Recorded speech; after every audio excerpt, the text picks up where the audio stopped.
ناظرین، on line مسائل tube channel میں آپ کا استقبال ہے۔ میں آپ کا میزبان مفتی مظفر عالم پورنوی ایک بار پھر نئے سبق کے ساتھ آپ کی خدمت میں حاضر ہوں۔ وجود باری تعالی کی دلیل واقعات کی روشنی میں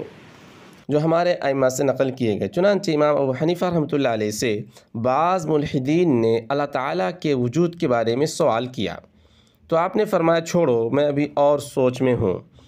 لوگوں نے مجھ سے کہا کہ ایک بہت بڑی کشتی ہے جس کا نہ کوئی نگہبان ہے نہ کوئی چلانے والا،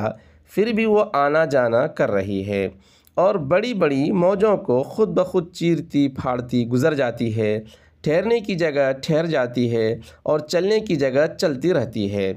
سوال کرنے والے نے کہا آپ کس سوچ میں پڑ گئے؟ کیا کوئی عقل مند ایسی بات کہہ سکتا ہے؟ آپ نے فرمایا افسوس تمہاری عقلوں پر، ایک کشتی تو بغیر ملاح کے نہ چل سکے اور یہ ساری کائنات، زمین و آسمان کی تمام چیزیں ٹھیک ٹھیک اپنے کاموں پر لگی رہیں اور ان کا حاکم و خالق کوئی نہ ہو، کیا یہ ممکن ہے؟ یہ سن کر وہ لوگ لاجواب ہو گئے اور تائب ہو کر مسلمان ہو گئے۔ اسی طرح امام شافعی رحمۃ اللہ علیہ سے یہی سوال ہوا تو آپ نے جواب دیا کہ شہتوت کے پتے جب ریشم کے کیڑے کھاتے ہیں تو ریشم نکلتا ہے اور شہد کی مکھی شہد دیتی ہے، ہرن کے پیٹ میں جا کر مشک بن جاتا ہے اور گائے بکریاں کھاتی ہیں تو مہنگنیاں دیتی ہیں۔ کیا یہ اس کی صاف دلیل نہیں ہے کہ ایک پتے میں یہ مختلف خواص و آثار پیدا کرنے والا کوئی ہے؟ امام احمد بن حنبل رحمۃ اللہ علیہ سے بھی اس طرح واقعہ نقل کیا گیا، اسی طرح کا سوال کیا گیا تو انہوں نے فرمایا سنو، ایک مضبوط قلعہ ہے جس میں نہ کوئی راستہ ہے نہ کوئی سوراخ، باہر سے چاندی کی طرح چمک رہا ہے اور اندر سے سونے کی مانند ہے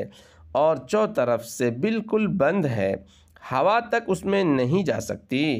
اچانک اس کی دیوار پھٹتی ہے اور ایک جاندار آنکھوں کانوں والا بولتا چالتا خوبصورت شکل میں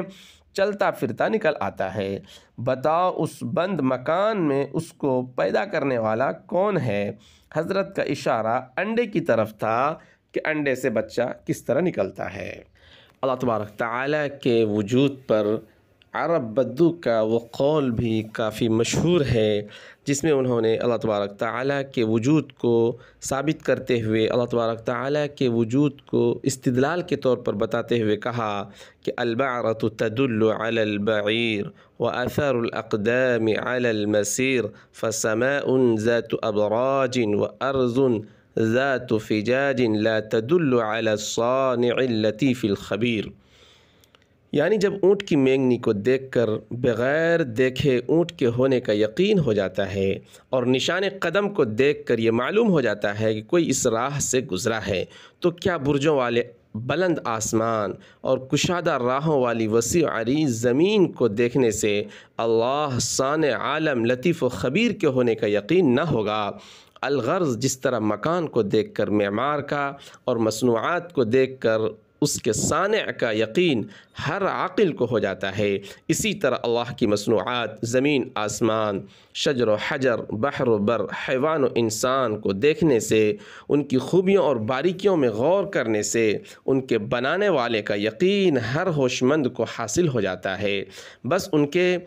واسطے کسی دلیل کی ضرورت نہیں، بلکہ اللہ تعالیٰ کے وجود پر دلیل لانا عین دوپہر میں آفتاب کے موجود ہونے پر دلیل لانے کے مترادف ہے۔ لیکن ملحدوں کو جن کی چشم حق نابینا ہے، بدون دلیل دندان شکن کے تسکین نہیں ہوتی، اس لیے دلیل بھی بیان کی جاتی ہے۔ کہ اگر آپ ہمارے اس یوٹیوب چینل پر پہلی مرتبہ آ رہے ہیں تو پلیز چینل کو سبسکرائب کر لیجئے، اور اگر پہلے سے چینل کو سبسکرائب کیے ہوئے ہیں تو ویڈیو کو لائک اور شیئر کریں۔